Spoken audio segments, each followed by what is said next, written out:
지금 저희는 주기도문 말씀 계속 보고 있습니다. 지난 시간 아버지에 대한 말씀 나누었는데요. 복습해 보겠습니다. 우리가 보았던, 우리 하늘 아버지가 어떤 분이십니까? 우리를 어떤 아버지실까요? 끝없이 사랑하신 아버지이다. 네, 훌륭합니다. 끝없이 사랑하신 아버지이다. 그리고 그 다음 보시면, 아빠, 아버지라고 부르게 하신 것은 우리의 관계 맺음을 위한 것이다. 우리 하늘아버지가 어떤 분이십니까? 우리 아버지는 끝없이 우리를 사랑하신 아버지시고, 우리가 아빠, 아버지라 부르는 것은 우리의 그 관계를 보여주는 것입니다. 우리가 드리는 기도, 그 기도에 대한 응답은 어떤 종교적인 체험이나 그 엑스타시나 마음의 감정이 고양되는 것에 기반되는 것이 아니라 하나님과 우리의 관계를 기반으로 하는 것입니다. 그래서 예수님은 우리를 아빠, 아버지라 부르게 하셨습니다. 예수님께서는 하나님을 아빠, 아버지라 부르라 하셨고, 아버지의 이름이 거룩히 여김받으시기를 기도하셨습니다. 아버지의 이름이 거룩히 여김받는 것, 이것은 아버지의 명예와 관계 있는 기도입니다. 주기도문을 보면 주기도문은 크게 세 부분으로 나눌 수가 있습니다. 하나님의 이름을 부르고 6개의 청원이 나오는데요. 화면 한번 볼까요? 보시면 첫 번째 하나님의 이름을 부릅니다. 그리고 첫 번째 기도가 아버지의 이름을 거룩하게 하소서, 그리고 아버지의 나라가 오게 하소서, 아버지의 뜻이 하늘에서와 같이 땅에서도 이루어지게 하소서. 기도하고 나면 또 기도가 이어집니다. 우리에게 일용할 양식을 주시옵고, 그 다음 보면 우리가 우리에게 잘못한 사람을 용서해 준 것 같이 우리 죄를 용서하시고, 6번째 마지막 보면 우리를 시험에 빠지지 않게 하시고 악에서 구하소서. 기도한 후에 나라와 권세와 영광이 있다고 이렇게 말씀하십니다. 여기 보면 6개의 중요 기도 제목들은 2가지로 나누겠습니다. 연두색 글씨 있는 것들을 보면 다 누구를 위한 기도입니까? 하나님을 위한 기도입니다. 아버지의 이름을 거룩하게 하시기를, 아버지 나라가 오시기를, 아버지의 뜻이 이루어지기를, 모든 것들이 아버지를 위한 기도입니다. 그 다음 2번째는 누구를 위한 기도입니까? 우리를 위한 기도입니다. 우리를 위한 기도, 우리가 어떻게 기도해야 될 것인지, 일용할 양식, 우리에게 일용할 양식을 주시고, 우리에게 용서하시고, 우리가 우리를 시험에 빠지지 않게 하시고 악에서 구하게 하소서, 이렇게 나눠줍니다. 여러분, 주기도문은 예수님께서 가르쳐주신 기도인데요. 이 순서를 보면 우리가 어떻게 기도해야 될지, 예수님께서 우리에게 어떻게 기도하라 가르치시는지 알 수 있습니다. 우리의 기도의 방향을 알 수 있는 것이죠. 우리가 기도 드릴 때 가장 우선해야 될 것이 무엇입니까? 우리는 먼저 하나님을 위해서 기도할 수 있어야 합니다. 여러분, 그런데 우리가 사실 우리의 기도는 많은 경우에 우리를 위한 기도에서 끝날 때가 많습니다. 처음부터 끝까지 내가 원하는 것만 하나님께 쭉 이야기하다가 기도를 마치곤 합니다. 이것은 기도를 처음 시작한 사람만 그렇게 하는 것이 아니라 꽤 기도 열심히 하는 사람도 똑같은 실수를 범하곤 합니다. 가끔 새벽 기도에 잘 안 나오시는 분이 계신데 갑자기 나오시는 분이 계십니다. 또 그럼 오셔가지고 막 눈물로 기도하시면 엄청 걱정됩니다. 무슨 일이 있나. 그러다 몇 주쯤 지나 보이지 않으면 잘 해결됐구나 생각하고 합니다. 우리는 문제가 생기면 기도하다가 문제가 해결되면 자연스럽게 기도의 자리를 떠나곤 합니다. 많은 사람들에게 기도는 하나님께 보내는 그 SOS 구조 신호와 같을 때가 많습니다. 여러분, 그런데 이상한 것이 아닙니다. 당연한 것입니다. 예수님 당시에 유대인들도 그렇게 기도하곤 했었습니다. 어떤 필요가 있으면 금식하고 서원하고 기도했었고, 응답받으면 그 자리를 떠나는 것이 당연하였습니다. 문제가 있고 아뢰일 것이 있어서 기도하는 것은 당연합니다. 예수님도 그 사실을 아시고 인정하십니다. 그런데 너희가 필요한 것을 구하는 것은 맞지만 그 기도하기 전에 먼저 기도해야 될 것이 있어, 이렇게 주님께서 말씀해 주시고 우리의 기도의 순서들을 바꿔 주시는 것입니다. 여러분, 사실 우리를 위해 기도할 것 굉장히 많은데 먼저 하나님을 위해서 기도해야 되는 이유가 무엇일까요? 하나님을 위해 기도하는 것은 우리의 주인이신 하나님을 생각하게 할 뿐 아니라 문제를 보는 우리의 관점을 바꾸기 때문에 그렇습니다. 미국의 저명한 천문학자인 칼 세이건이 쓴 창백한 푸른 점이라는 책에 나오는 이야기입니다. 1977년 발사된 우주선 보이저 1호는 원래 목성과 토성을 탐사하는 것이 임무였습니다. 1990년 그 모든 것들을 다 마친 보이저 1호가 태양계를 벗어나려고 할 때 당시 프로젝트 팀의 멤버였던 칼 세이건은 나사에 파격적인 제안을 합니다. 이때까지 보이저 1호는 저 멀리 찍어왔지만 이번에는 이렇게 뒤집어서 지구를 한번 찍어보자 이야기했습니다. 많은 사람들이 반대했습니다. 태양과 가까운 곳을 찍다가 카메라가 탈을 우려도 했었고 60억 킬로미터 떨어진 곳에서 지구를 찍어봤자 과학적으로 얻을 수 있는 데이터가 없다고 반대했었습니다. 그런데 칼 세이건은 정말 꼭 필요한 것이라고, 지구가 우주에서 얼마나 외롭고 작은 존재인지 깨닫는 것만큼 중요한 것이 없다고 설득한 끝에 승인을 받고 사진을 찍게 되었습니다. 1990년 2월 14일 보이저 1호는 지구에서 약 60억 킬로미터 떨어진 곳에서 셔터를 올렸습니다. 60억 킬로미터가 떨어진 곳에 사진을 찍었는데요.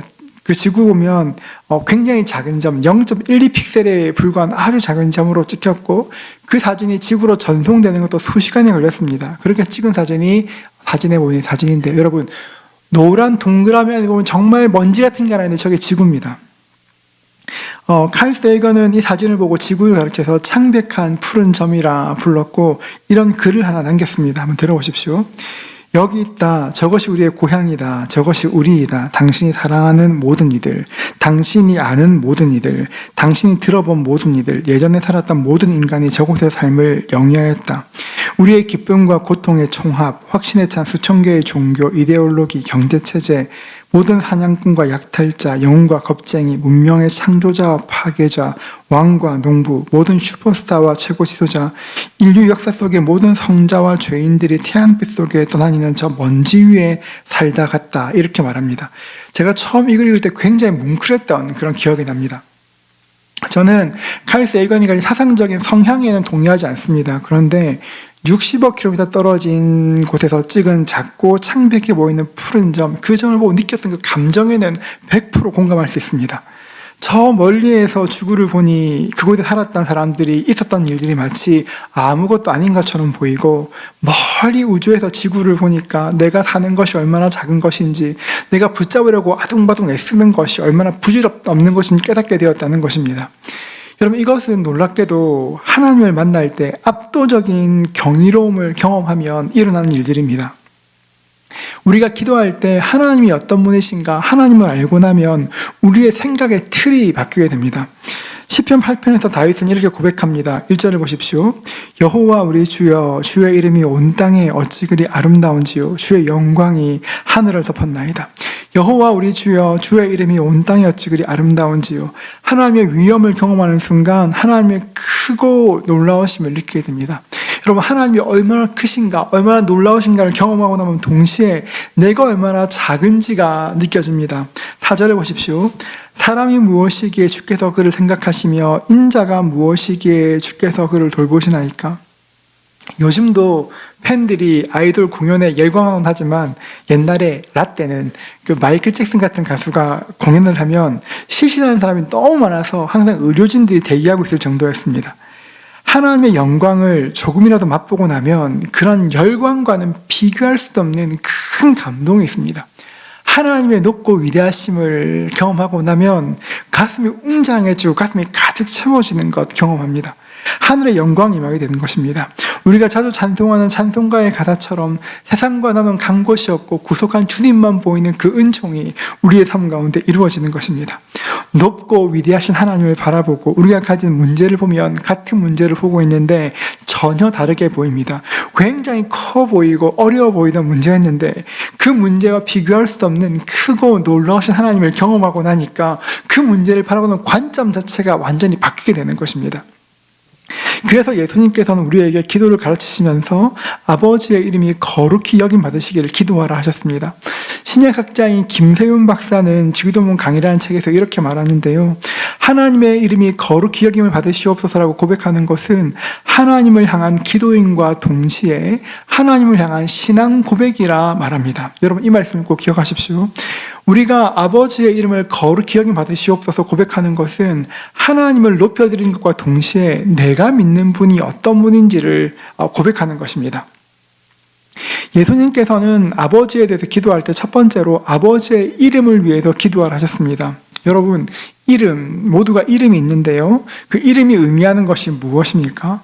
여러분, 사람이 감옥에 수감되고 나면 겪는 가장 큰 첫 번째 충격이 뭔지 아십니까? 이름이 없어지는 것입니다.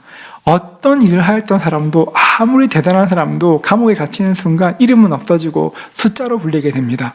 여러분, 이름은 단순히 누구를 부르는가는 문제가 아니라 존재를 말하는 것입니다. 이름에는 존재가 담겨 있고 인격이 담겨 있습니다. 여러분, 글래디에이터라는 영화가 있습니다. 혹시 안 보신 분 계시면 꼭 보시기를 추천드립니다. 7현제의 마지막이었던 마르쿠스 아우렐리우스는 자기의 아들이 아니라 막시무스 장군에게 황제의 자리를 물려주려고 합니다. 그 아들 코모두스가 그 사실을 알고 분노하며 아버지를 암살하였고 막시무스 장군과 그 모든 가족까지 죽이게 됩니다. 전쟁에서 돌아와 보니 가족들은 죽임당하였고 자신마저 공격당해 거의 죽게 되었는데 노예 상인에게 발견되어서 노예로 팔려가게 됩니다. 막시무스는 그 후에 검투 노예가 됩니다. 계속 이기고 또 이겨서 마침내 자신의 가족을 죽인 황제 앞에서 검투를 벌이게 됩니다. 로마의 전차부대 검투사들과 싸우게 되지만 동료들을 이끌고 결국 그 모든 부대를 격파하고 승리하게 됩니다. 황제가 이렇게 막시무스의 상을 내리는 장면이 있는데 그 장면이 굉장히 인상적입니다. 단상에 앉아있는 황제가 얼굴을 가리고 있는 막시무스에게 흰 돌 하나를 던집니다.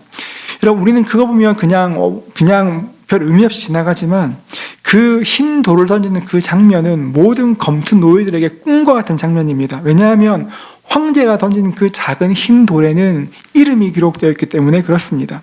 흰 돌을 받은 그 검투 노예는 더 이상 검투 노예로 사는 것이 아니라 자유인으로 살도록 존재가 변하게 되는 것입니다.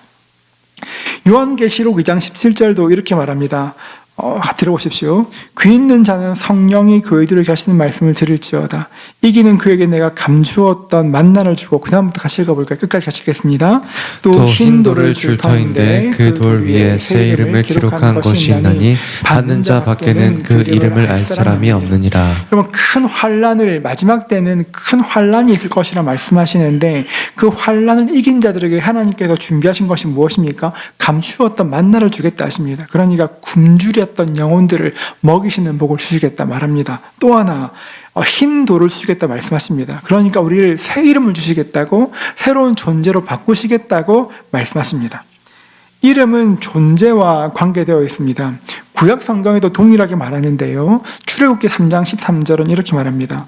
모세가 하나님께 아뢰되 내가 이스라엘 자손에게 가서 이르기를 너희 조상의 하나님이 나를 너희에게 보내셨다 하면 그들이 내게 묻기를 그의 이름이 무엇이냐 이르니 내가 무엇이라고 그들에게 말하리이까. 모세가 하나님께 질문했을 때 하나님이 이렇게 말씀하셨습니다. 우리 14절 같이 읽어볼까요? 함께 읽습니다. 하나님이 모세에게 이르시되 나는 스스로 있는 자이니라. 또 이르시되 너는 이스라엘 자손에게 이같이 이르기를 스스로 있는 자가 나를 너희에게 보내셨다 하라. 스스로 있는 자, 이 말씀이 뭐냐면 하나님의 어떤 개념이나 에너지가 아니라 인격이시라는 것을 말씀해 주시는 것입니다. 이 시대를 사는 사람들은 신의 존재를 어떤 내면 세계에 있는 에너지나 어떤 힘 정도로 생각합니다. 에너지나 비인격적인 진리의 실체 정도로 생각합니다. 지금 뉴에이지가 그렇게 가르치지 않습니까? 뉴에이지는 신은 내 안에 있다고 말하거나 내가 신이라고 말하기도 합니다. 신은 만유일체의 도 또는 우주의 근원적 에너지라 말합니다. 그런데 하나님은 말씀하시기를 자신은 스스로 있는 자라 말씀하십니다. 그러니까 하나님은 스스로 존재하시는 구별된 인격을 가지신 분이라 말하는 것입니다. 그렇기 때문에 우리가 하나님의 이름을 부르는 것은 우리가 지난 21일 동안 기도했던 것처럼 여호와 이레의 하나님, 우리를 위해 준비하신 하나님, 여호와 니시, 승리의 깃발 되신 하나님, 여호와 로이, 우리의 목자 되신 하나님, 여호와 라파, 우리를 치유하신 하나님. 그러니까 모든 상황 가운데 실제하시는 인격이신 하나님을 인정하게 되는 것입니다. 이름은 그만큼 하나님의 존재를 드러내는 굉장히 귀한 것입니다. 그런데 예수님 말씀하시기를 인격이신 하나님의 이름이 거룩히 여김받기를 기도하십니다. 여러분, 거룩히 여김받는다는 단어는 그리스어로 하기아스테토라는 단어인데요. 구분하다, 구별되다, 그런 뜻입니다. 거룩히 여김받는다는 그 뜻은 구별된다는 것입니다. 저는 꽤 많은 펜을 가지고 있습니다. 지금이야 수첩이나 펜을 거의 사용하지 않지만 예전에는 새해가 시작되면 가장 먼저 했던 것이 그 해에 사용할 플래너를 구입하고 필기구를 구입하는 것이었습니다. 어느 해 교보문고에서 플래너를 구입하고 옆에 볼펜이 진열되어 있길래 한번 만져봤는데 굉장히 좋았습니다. 무게감도 좋았고 손에 잡히는 느낌도 너무 좋았습니다. 글씨를 쓰다가 직감했습니다. 비싼 볼펜이다. 직감했습니다. 그리고 가격을 봤는데요. 가격표를 딱 보니까 93만 원 적혀 있었습니다. 여러분, 제가 어떻게 93만 원짜리 볼펜을 구입하겠습니까? 한번 만져보고 나왔는데 그날부터 플래너에 글을 쓸 때마다 자꾸 그 볼펜이 아른거리기 시작했습니다. 사고 싶긴 한데 돈은 없고, 여러분 그 당시에는 15년 전이니까요 12개월 무이자 할부니까 없었습니다. 그러니까 고민하다 제가 결심하였습니다. 나는 한 주에 10,000원씩 저금하겠다 생각했습니다. 여러분, 한 주에 10,000원씩 저금하면 2년 정도면 살 수 있으니까요 2년 동안 매주 10,000원씩 저금해서 새 플래너 커버와 새 볼펜을 사겠다 생각했습니다. 제가 점심값 아껴가며 계속 꼬박꼬박 이렇게 저금했습니다. 그렇게 거의 40만 원 정도 저금했을 텐데요 40만 원 거의 1년 동안 모은 거죠. 그때 교회에서 네팔에 단기 선교를 가는데 제 교구의 학생 중 하나가 회비가 없어서 못 간다는 이야기를 들었습니다. 제가 그때 남자 제자반 하고 있을 때였거든요. 그래서 제가 좀 훈련생들에게 좀 소개해야 되겠다, 그 친구를 좀 도우면 좋겠다 생각했습니다. 수업을 준비하면서 어떻게 하면 좀 그 친구를 돕자고 얘기할까 나눌 이야기를 쭉 정리하는데 하나님께서 제 마음에 갑자기 말씀하셨습니다. 너도 돈 좀 있잖아 하셨습니다. 너무 당황스러웠습니다. 너도 돈 좀 있잖아. 여러분, 머릿속에 수많은 변명들이 스쳐 지나갔습니다. 하나님, 제가 이 돈 점심값 아낀 겁니다. 주님, 이 돈 가져가시면 벼룩의 간을 빼시는 겁니다. 안 된다고 생각하는데 한편으로 아무리 또 생각해도 주님 말씀이 옳다 생각이 들었습니다. 다른 사람들에게 그 아이 위해서 후원하라 말하는 것이 아니라 내가 먼저 섬기는 것이 옳다 생각이 들었습니다. 하나님께 기도했습니다. 하나님, 제가 이 돈 모으기 힘들었던 거 아시죠? 주님, 제가 아내한테도 이런 돈을 한 번에 준 일이 없습니다. 그런데 주님, 생각해보니 주님 말씀이 옳습니다. 저에게는 이 볼펜 한 자루보다 저 아이를 후원하는 것이 훨씬 가치 있는 일입니다. 그렇게 기도하고 나서 다음 주에 제가 모았던 돈 40만 원, 10,000원짜리 40장 이렇게 봉투에 넣어 그 아이에게 전달했었습니다. 시간이 흘러서 제자 훈련은 종강하게 되었습니다. 마지막 수업 시간이었는데요. 저희 훈련생 중에 한 분이 공기업에서 꽤 이렇게 높은 자리에 계시다가 그때 좀 은퇴하신 분이 계셨습니다. 수업을 시작하기 전인데 그 형제님께서 쇼핑백에서 박스를 막 꺼내셨습니다. 엄청 많이 꺼내셨는데 퇴직하면서 선물을 많이 받았는데 자기는 많이 필요가 없으니까 필요한 사람이 있으면 가져가시라고 책상에 박스를 올렸습니다. 보니까 전부 다 필기구 박스였습니다. 그러시면서 저에게 목사님이 제일 먼저 선택하시라 했습니다. 제가 매 눈으로 스캔하기 시작했습니다. 뭐가 좋을까 봤는데 놀라운 일이 있었습니다. 제가 구입하고 싶은 그 볼펜이 종류별로 다 있었습니다. 금장, 은장 다 있었습니다. 제가 둘 다 갖고 싶었으나 하나만 제가 갖고 싶은 딱 가졌습니다. 제가 얼마나 감사했는지 모릅니다. 그 친구에 심었더니만 하나님께서 생각지 못한 방법으로 주신 것이 너무 감사했고, 무엇보다 제 계획보다 1년 먼저 받아서 굉장히 좋았습니다. 단점이 있었는데요. 그게 그 형제님이 선물로 받으신 것이라 볼펜에 형제님의 이름이 각인되어 있는 게 조금 이렇게 좀 아쉽긴 한데, 제가 그 볼 때마다 형제님에 대해서 기도하기도 했고, 세월이 지나니까 그 각인 다 달아 없어져서 지금은 까만 볼펜 됐습니다, 여러분. 이겁니다, 여러분. 바로 이 볼펜인데요. 다시 지금 이 볼펜은 잘 사용하지 않고 관상용입니다. 제가 옆에 하나 꽂아두고 보고 있습니다. 지금 잘 사용하지 않지만 이 볼펜 볼 때마다 제 욕심대로, 제 욕망대로 하지 않고 하나님께 순종했을 때 어떻게 갚아주시는지, 하나님 어떤 분이신지 늘 생각하곤 합니다. 거룩하다는 것이 구별되다라는 뜻이라 말씀드렸습니다. 저에게는 볼펜이 진짜 많습니다. 볼펜도 많고 만년필도 많고 연필도 엄청 많습니다. 그런데 그 많고 많은 그런 필기구 중에 이 펜은 저에게 구별되어 있는 것입니다. 거룩해진 것이죠. 여러분 마찬가지입니다. 아버지의 이름이 거룩히 여김 받는다. 그것은 내가 거룩히 여기는 것들이 수도 없이 많지만 아버지의 이름이 그 어떤 것보다 귀하다 고백하는 것입니다. 이것이 구별되는 것입니다. 이 땅 모든 사람들은 자기가 거룩히 여기는 것이 있습니다. 그리고 우리가 거룩하게 여기는 것들은 반드시 욕망으로 드러납니다. 사업하는 분이 계십니다. 평상시에는 거의 기도하지 않다가 회사가 어려워지면 그때 하나님께 기도하는 분이 계십니다. 그리고 또 문제가 해결되고 나면 기도하지 않습니다. 그분의 욕망은 사업으로 성공하는 것이고, 그 사람이 거룩히 여기는 것은 사업에 성공하는 것입니다. 평상시에 잘 기도하지 않던 사람이 어떤 관계의 어려움에 처했을 때만 기도한다면 그 사람이 거룩히 여기는 것은 특별한 사람과의 관계나 사람들의 평판일 것입니다. 만약 제가 평상시에는 기도하지 않다가 교회에 어려운 일이 생기면 그때만 기도한다면 제가 진짜 거룩히 생각하는 것은 하나님이 아니라 우리 교회일 것이고, 사실 더 솔직하게 말하면 제 성취나 명예가 될 것입니다. 우리는 아버지의 이름이 거룩히 여김 받으시옵소서 기도할 때마다 우리가 하나님을 어떻게 생각하는지를 계속 돌아보는 것입니다. 내 마음에 거룩히 여기는 것이 무엇인지, 내가 가장 귀하게 여기는 것이 무엇인지, 다른 말로 하면 아버지의 이름이 거룩히 여김 받아달라 기도할 때마다 내 삶의 주인이 누구인지를 확인하는 시간이 되는 것입니다. 그렇기 때문에 아버지의 이름이 거룩히 여김 받으시옵소서 기도하기 위해서는 우리는 더욱 하나님을 깊이 알아야 합니다. 하나님이 어떤 분인지 알아야 그렇게 기도할 수 있습니다. 그래서 여러분, 우리는 말씀을 읽어야 하고 말씀을 묵상해야 합니다. 이제 빌드업 기도가 끝나고 리딩 더 바이블이 시작되었습니다. 여러분, 성경 읽으실 때 오늘 읽어야 될 분량을 다 읽은 것으로 만족해하지 마시고 성경 읽을 때 마음을 좀 담아보십시오. 물론 90일 성경 읽기 같은 것들은 전체 흐름을 잡는 것이 목적이니 다를 수 있겠지만, 리딩 더 바이블이나 에브리데이 바이블 하시는 분들은 그냥 빨리 읽겠다 생각하지 마시고, 숙제하겠다 여기지 마시고, 말씀을 읽으면서 하나님이 어떤 분이 좀 발견해 보십시오. 여러분, 성경 읽을 때 속독으로 훅 듣고 지나가지 마시고 하나하나 좀 씹어 보십시오. 교회에서 한 구절 묵상을 하고 있습니다. 여러분, 이게 첫 주에 다 소진돼서 지금 책이 없는데요, 여러분. 그 책이 없으신 분들은 교회 홈페이지에서 PDF 파일을 다운받을 수가 있습니다.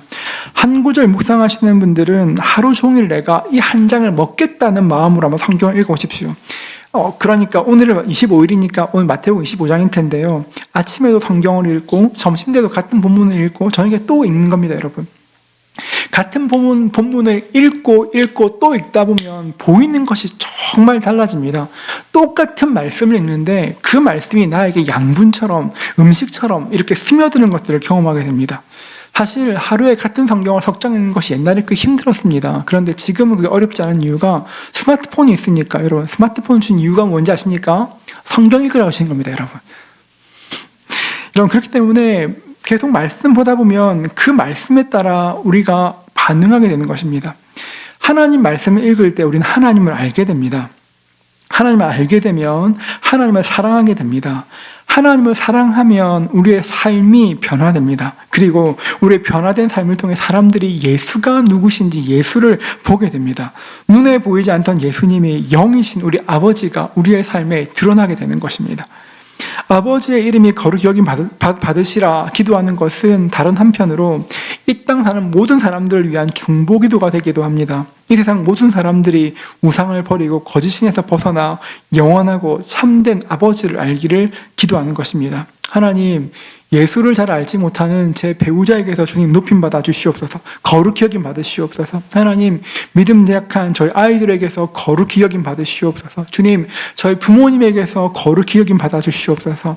하나님, 저희 직장 동료에게서 거룩히 여김 받으시고 북한 땅에서도 거룩히 여김 받아 주십시오. 지금 굉장히 어렵다고 하는 이란 땅 가운데서 주님 높임받아 주시옵소서. 하나님께 그 이름이 거룩히 여김 받기를 기도할 때 우리의 기도가 우리를 벗어나 점점점 확장되는 것들을 경험하게 됩니다. 자꾸 좁고 좁게 기도하는 것이 아니라 점점 확장됩니다. 아버지의 이름이 거룩히 여김 받기를 기도할 때 사실 우리가 착각하기 쉬운 것이 있습니다. 그것은 하나님을 모르는 사람들이 하나님의 이름을 거룩히 여기지 않는다는 것입니다. 바꿔 말하면 하나님을 모르는 사람들이 하나님을 모독한다 여깁니다. 맞는 말이기도 합니다. 세상의 영을 받은 사람은 세상은 교회를 싫어합니다. 믿는 자를 싫어합니다. 교회 상황도 모르고 이런저런 말 하곤 합니다. 저는 가끔 인스타그램이나 스레드에서 교회에 대한 글들을 검색해 보곤 합니다. 여러분, 놀랍게도 인스타그램이나 스레드에 보면 가끔씩은 어려움 당한 성도들을 격려하는 글이 있습니다. 가슴 따뜻한 교회 얘기도 가끔 있습니다. 그런데 훨씬 많은 경우에 가슴 따뜻해지는 좋은 이야기보다 교회에 대한 비난이나 실망의 글이 훨씬 더 많습니다. 교회에서 봉사가 상처 입은 이야기, 교회에서 목사님에게 상처받아 떠난 이야기, 그런 이야기를 읽으면 그 날선 댓글들이 가득합니다. 최근에 어느 대형교회 목사님께 재정적인 이슈가 있었습니다. 청년 시절 제가 그분의 책을 읽고 은혜 참 많이 받았었는데요. 그분이 이해 못할 일을 하셨습니다. 기사의 댓글들을 쭉 읽어보니까 그 재정 이슈와 함께 공통되는 거 있었는데요. 왜 목사들은 세금 내지 않냐고 그런 걸 굉장히 많았습니다. 세금 내라는 글 진짜 많았습니다. 여러분, 그런데 혹시 여러분은 궁금하실까봐, 여러분, 요즘 교회 목사들은 다 세금을 냅니다. 열심히 냅니다. 요즘 세금 안 내는 목사가 별로 없습니다. 여러분, 저희 교회 교육자들도 열심히 냅니다. 사람 모르니까 계속 그렇게 말하는 것이죠. 제가 또 좋아하는 어느 외국 작가가 계신데 그분이 혼외에서 결혼 외 관계에서 부적절한 관계를 맺었다는 것도 이슈가 되었습니다. 자, 그런 글들을 쭉 읽다가 생각했던 것이 무엇이냐면, 하나님의 이름을 모르는 사람 때문에, 하나님을 모르는 사람 때문에 아버지의 이름이 거룩히 여김받지 못하는 것이 아니라, 아버지의 자녀인 우리가 아버지의 자녀답게 살지 못하기 때문에 사실은 우리 때문에 아버지의 이름이 거룩히 여김받지 못한다는 것을 깨달았습니다. 여러분, 우리 때문에 주님께서 거룩히 여김받지 못하는 것입니다. 때로는 일의 순서를 바꾸어 생각할 때도 있습니다. 유튜브에서는 성도님의 간증을 보았습니다. 굉장히 전도를 많이 하신 분이신데요. 제가 처음에 그분 간증을 듣다가 나중에 우리 교회 오시면 좋겠다 생각도 했었습니다. 굉장히 전도 많이 하신 분이신데 얼마나 전도하기 위해서 인내했는지 참았는지 섬겼는지 그런 것들 말씀하셨습니다. 말씀 듣는 내내 큰 감동이 있었습니다. 그런데 간증을 다 듣고 난 후에 사실 마음에 약간의 찜찜함이 남았습니다. 여러분, 우리가 이웃에게 선을 행하는 이유가 무엇일까요? 우리가 이웃에게 잘해주는 이유가 뭘까요? 그 사람을 전도하기 위해서 그 집에 아이를 봐주고, 그 사람을 전도하기 위해서 음식을 나누고, 그 사람을 전도하기 위해 함께 산책하는 것 굉장히 좋은 일입니다. 훌륭한 일입니다. 한 사람을 구원하기 위해 그렇게 한다는 건 감동적인 일입니다. 그러나 우리가 동시에 기억해야 될 것은 전도하기 위해 선을 행하고 친절을 베푸는 것이 아니라 선을 행하는 것은 우리 성도가 마땅히 해야 할 일이라는 것입니다. 전도라는 목적을 이루기 위해서 그렇게 선을 베푸는 것이 아니라 주님께서 내 이웃을 내 몸과 같이 사랑하라 말씀하셨기 때문에 그 말씀 붙들고 우리도 그런 삶을 살아가는 것입니다. 자꾸 전후관계를 바꾸어 생각하니까 사람들이, 예수 믿는 사람들은 필요할 때만 아는 척하고 필요 없으면 모른 체 한다 생각합니다. 여러분, 우리 삶 가운데 아버지의 이름이 거룩히 여김 받으신다는 것은 결국 내가 가장 귀하게 여기는 것이 무엇인지를 끊임없이 질문하는 것입니다. 무엇이 내가 가장 귀하게 여기는 것인지, 내 삶의 중심이 무엇인지. 그런데 그 어떠한 욕망보다 하나님이 우선이시라 고백하는 것이 아버지의 이름이 거룩하다 고백하는 것입니다. 한번 생각해 보십시오. 우리 인생이 한편의 영화와 같다면 그 영화의 주인공은 누가 되어야 될까요? 여러분, 우리 인생이란 영화의 주인공은 누가 되어야 될까요? 사실 저는 제가 주인공 되고 싶습니다. 제 인생이란 영화에 제가 좀 주인공 되고 싶습니다. 좀 빛나는 인생 살고 싶습니다. 어디를 가도 좀 알아주고 칭찬받고 환영받는 목사가 되고 싶었습니다. 제가 교역자가 되고 참 많은 목사님들 배웠습니다. 가까이에서 모셨던 분도 계시고 또 멀리 배웠던 분도 계십니다. 그렇게 한 30년쯤 교역자 생활하다 보니까 내가 주인공 되었다는 그 생각이 얼마나 겁난 생각인지 위험했는지를 깨닫게 됩니다. 별처럼 빛나 보였던 그 목사님들이 한순간에 별똥별이 되어 사라지거나 땅에 곤두박질 치는 것들을 정말 많이 보게 되었습니다. 그러면서 깨닫게 되는 것이 있다면, 내가 내 인생의 주인공이 된다면, 내가 내 인생의 주인 되면 반드시 망한다는 것입니다. 내가 내 인생의 주인공이 되고 내가 주인 노릇하면 반드시 망할 것이라는 것을 알게 되었습니다. 여러분, 저와 비교할 수 없는 훌륭한 목사님들이 한순간에 그렇게 무너지는 것을 더욱더 알게 되었습니다. 우리도 마찬가지입니다. 우리가 우리 인생의 주인공이 되고 싶어 하고 우리가 인생에서 가장 빛나고 싶어 한다면 여러분, 결국 넘어지게 될 것입니다. 내가 원하는 그것 때문에, 이루지 못한 그 원함 때문에 끊임없이 갈망하게 될 것이고 고통받게 될 것입니다. 여러분, 우리 인생의 주인공은 내가 아니라 예수님 되시는 것입니다. 내가 해야 될 일이 있다면 주인공을 빛나게 하는 조연되는 것이 우리가 해야 될 일입니다. 목사님 주인공 되는 조연이 뭡니까 하실 수 있겠지만, 사람들 보기에 조연이 빛나지 않는 인생일지 모르나 여러분, 놀라운 것은 우리 인생의 아버지를 거룩하게 하는 인생이 될 때 주님과 함께 우리가 우리 삶 가운데 기쁨이 있다는, 기쁨이 임하는 것들을 보게 되는 것입니다. 사람들이 보기에는 빛난 인생이 아닐지 모르나 그 인생을 통해서 아버지의 이름이 거룩히 여김받게 될 것이고 내 삶 가운데 하나님의 기쁨이 충만한 기쁨이 임하는 것들을 보게 될 것입니다. 저는 하나님께서 우리를 번영케 하심으로 풍족하게 하시고 빛나게 하셔서 아버지의 이름이 거룩히 여김받으신다는 걸 믿습니다. 그것이 있다 생각합니다. 여러분이 하는 거 다 잘 돼서 여러분의 일을 통해서 하나님께서 영광 받으신다 생각합니다. 우리의 성공을 통해 하나님 나라 확장되고 우리가 받은 복으로 하나님께 영광 돌릴 수 있습니다. 여러분, 놀랍게도 때로는 하나님께서 우리에게 고난을 허락하심으로 아버지의 이름을 거룩히 하실 수도 있습니다. 나쁜 상황이나 질병 한가운데서도 기쁨을 잃지 않을 때, 그럼에도 불구하고 오히려 하나님 바라볼 때 그 모습을 통해 건강이나 부유함 같은 세상의 무엇보다 하나님이 더 아름답다 고백할 수 있는 것입니다. 우리 주님은 병자가 고침받을 때 이렇게 영광 받으십니다. 하지만 병자가 아픈 가운데서도 심지어 날마다 쇠약해지고 죽어가는 상황 가운데서도 주님을 향한 기대를 붙들고 있을 때 하나님은 그 가운데 영광 받으십니다. 가장 중요한 것은 우리 삶에 일어나는 모든 일에 대해서 하나님께 영광 돌리는 삶을 살아간다는 것입니다. 아버지의 이름이 거룩히 여김받기 원한다는 것은 제 삶이 어디로 흘러가든지 간에 제 기도의 응답이 어떻든지 간에 그래서 그것과 상관없이 어떤 그 모든 상황과 상관없이 하나님이 나에게 전부시라 고백하는 것입니다. 주님, 저는 이 땅에 많은 것 원하는 것이 아니라 하나님께 칭찬받기 원합니다. 주님과 함께하기 원합니다. 주님, 제 삶 가운데 주님만 높임받아 주십시오 고백하는 것입니다. 하나님은 이렇게 기도하는 사람들을 찾고 계십니다. 왜냐하면 이런 기도드리는 사람들은 자기에게 집중되어 있던 관심에서 벗어나 하나님을 바라보기 때문에 그렇습니다. 여러분, 아버지의 이름이 거룩히 여김받기를 기도하십시오. 내 뜻과 내 명예를 위해 사는 것이 아니라 인격이신 아버지의 존재를 인정하고 주님만 높임 받으시기를 기도하십시오. 이 기도를 드릴 때마다 아버지의 이름이 거룩해지시라 기도할 때마다 내가 가장 귀히 여기는 것, 가장 거룩히 여기는 것이 무엇을 생각하고 아버지의 이름이 가장 소중하시다 고백하실 수 있기를 축복합니다. 여러분, 그럴 때 지금 우리가 보는 것보다 훨씬 넓고 높은 아버지의 나라가 우리 삶에 임하는 것들을 보게 될 것이고 거룩한 아버지께서 내 삶에 함께하는 것들을 보게 될 것입니다. 우리 모두가 아버지를 거룩히 하는 그 일을 통해서 하나님의 영광을 경험할 수 있는 저와 여러분 되시기를 주님의 이름으로 축복합니다.